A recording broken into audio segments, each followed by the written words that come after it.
remember. The scene starts to tumble to the sound of the drums. Oh boy, there ain't no need to fight a diamond ring. It ain't no big thing, just show her a little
mengenai pembelahan mitosis.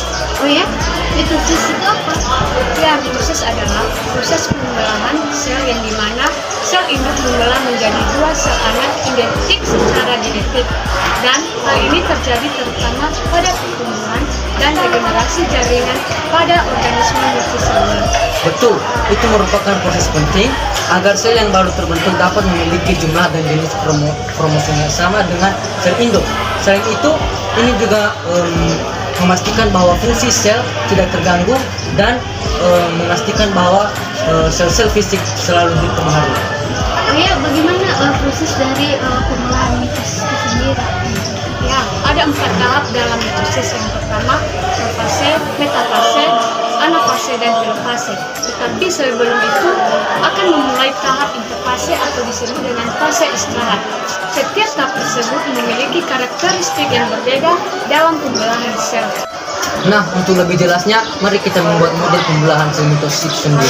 Ya, itu ide yang sangat bagus agar kita lebih memahami bagaimana penjelasan dalam tahap pembelahan mitosis.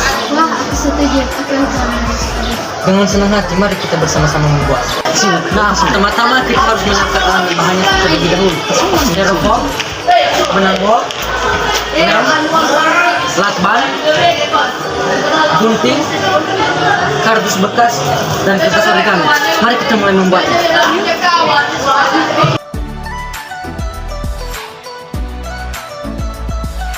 Halo guys, kalian sedang ngerjain apa? Kami sedang membuat model pembelahan mitosis. Oh ya, itu kedengarannya sangat bagus. Boleh kakak yang membantu kalian? Dengan senang hati, mari kita membuatnya bersama-sama.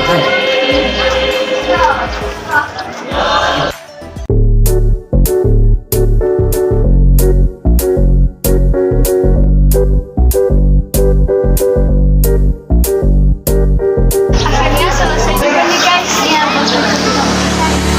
Ya kan kawan, dan inilah pembelahan mitosis. Ya, benar. Ada 4 tahap dalam mitosis.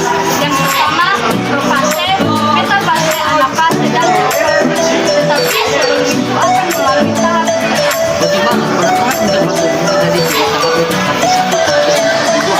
Pada tahap satu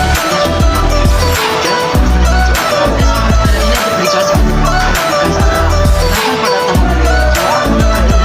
terjadinya peningkatan tahap interfase ini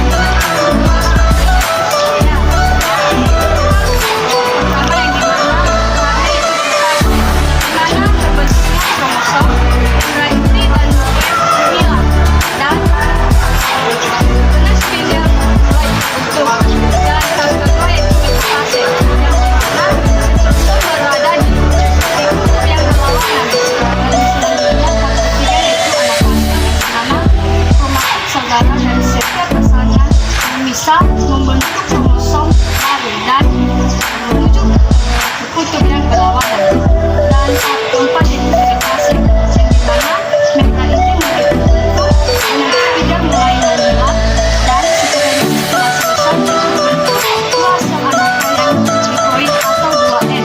Dan inilah tahap dari pembelahan. Wah, itu sudah proses pembelahan mitosis.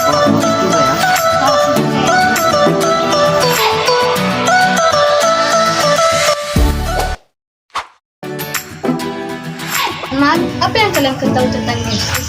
Meiosis adalah proses pembelahan sel yang terjadi pada sel kelamin dan menghasilkan sel-sel haploid.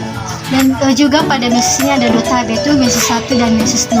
Dan ini dia gambar dari meiosis 1 dan meiosis 2. Ya, pada proses meiosis 1, kromosom homologen membentuk pasangan dan membentuk materi genetik atau disebut rekombinasi.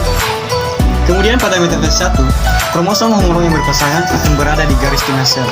Selanjutnya, pada fase 1, kromosom homolog akan berpisah dan bergerak menuju sel yang berlawanan. Dan selanjutnya pada telofase 1 terbentuk 2 sel anak yang diploid dan mengandung setengah jumlah kromosom yang asli. Pada proses pembelahan meiosis 2 dimulai dengan profase 2, di mana sel-sel kromosom mulai kompak lagi. Metafase 2 ini kromosom akan berada di tengah sel dan akan berpisah dengan anafase 2. Telofase 2 ini terbentuk 4 sel anak haploid yang berbeda dan masing-masing sel tiap hanya memiliki 1 kromosom dan setiap pasangan. Wah, belajar meiosis itu sangat menyenangkan ya kawan-kawan, agar kita lebih mengenali bagaimana proses pembelahan meiosis. Ini itu membuat kita mengenal lebih dalam lagi tentang meiosis. Dan untuk itu kita harus lebih banyak belajar lagi kawan-kawan. Setuju.